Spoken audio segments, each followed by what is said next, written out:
You've got your sunrise, you caught a prize, you're meeting your Johnson. Party nights, summer whites, your friends and your Johnson. Rooster tails, water trails, your kids and your Johnson. Saturday nights, distant lights, your girl and your Johnson. You and your Johnson, a way of life for over 50 years. I mean, happy times. You know what though? The messed up part is the summer's over. Summer's over. So we're gonna have to hit them up for the winter version of that. What does summer whites mean?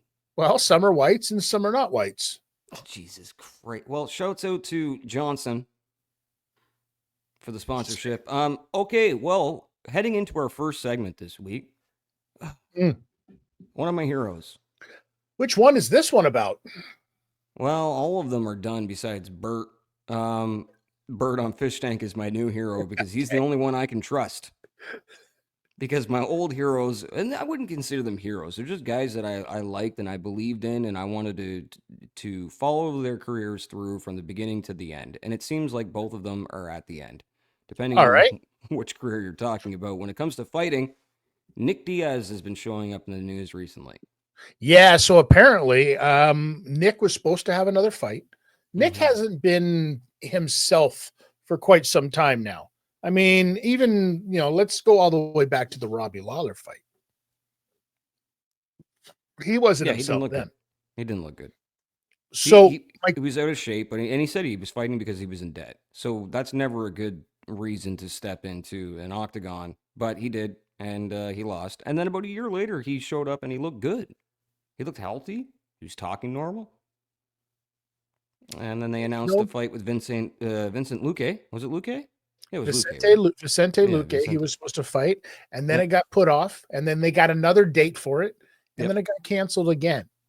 And then when it canceled the second time is when videos apparently started coming out. Well, videos did come out. Not apparently started coming out. No, videos came out apparently from his girlfriend, if I'm hearing this correctly, of Nick with some peculiar behavior alongside of the road trying to start grass on fire. No. Okay. So apparently there's a video that showed up on Instagram, on his girlfriend's Instagram, where he was shirtless on the side of the street in LA, lighting a fire, it looked like, or lighting something on fire, a piece of paper or something. And people didn't know what the fuck was going on. And it looks like Nick Diaz. It may not be Nick Diaz, but the body shape and the shadows and it looks like Nick.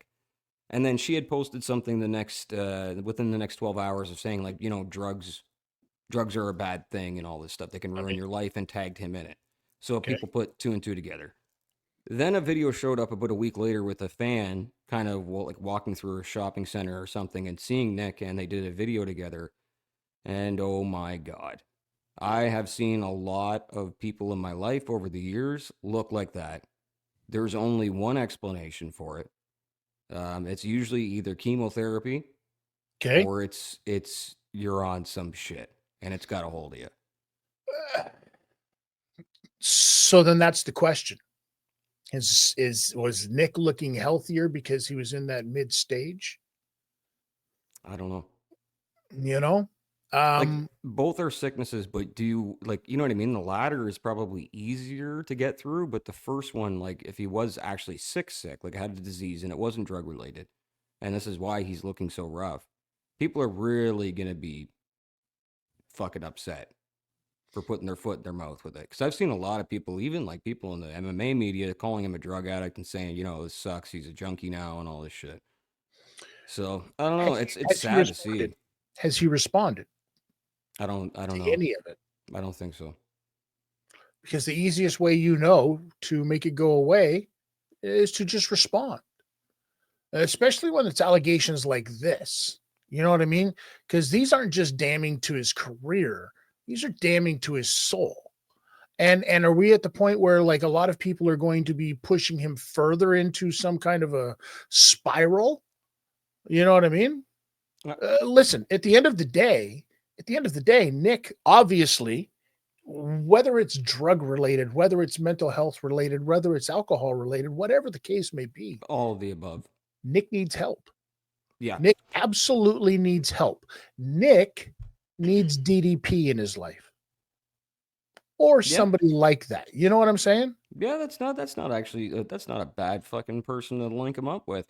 Like what we're seeing now is not signs of like a Mayhem Miller, where somebody's all spazzed out and locking themselves in a church and and having real severe mental health issues where it's becoming out in the public naked, that kind of a thing. We're seeing Nick on the trail that Stephen Bonner was on, where just like one day he showed up and he just looked sickly. And you're like, what the fuck? And then the video started showing up of him in the hospital. And unfortunately, there was a couple interviews where he had staph infection. About a month later, he was dead. Like, this stuff happens. And it happens fucking quick. Do you think, though, that might be a case of because we saw Mayhem Miller do it in our faces all the time? Like we watched that spiral. Whereas somebody like Stephen Bonner, you just said yourself, or Nick in this case, like just disappeared for a while, then came back and boom, there it was. Well, clearly that behavior's been there because we all know people that have gone through stuff like this, but it wasn't being videoed. It wasn't being taped and it wasn't being put out there. Where it's something like with, Miller, with Mayhem Miller, it was out there. Everybody was like, world star on this motherfucker TMZ all was day all long. over him. Yeah. You know what I'm saying? Nick Diaz. Nobody's been TMZ and Nick Diaz. Well, and Mayhem as of recent, unless something's changed in the past month or so, seems to be back on track. Seems to be on medication and seems to have gotten his life figured out. He was on the Jackson podcast, I think, a few times. He seems like he's gotten himself pulled together. They're letting him back to events because he was like banned from events, from going to events and stuff. But he's, I think Mayhem Miller figured himself out, and let's hope to God Nick Diaz does, because you'd think even Nate would step in at this point. Like, there's money in the family. Now, mind you, there's $9 million owed from a botched boxing fight with Jorge, but there's still money in the family. Like, he had to have gotten a good payday for Jake Paul. Some of that could be paid for, Nick's treatment if he's willing.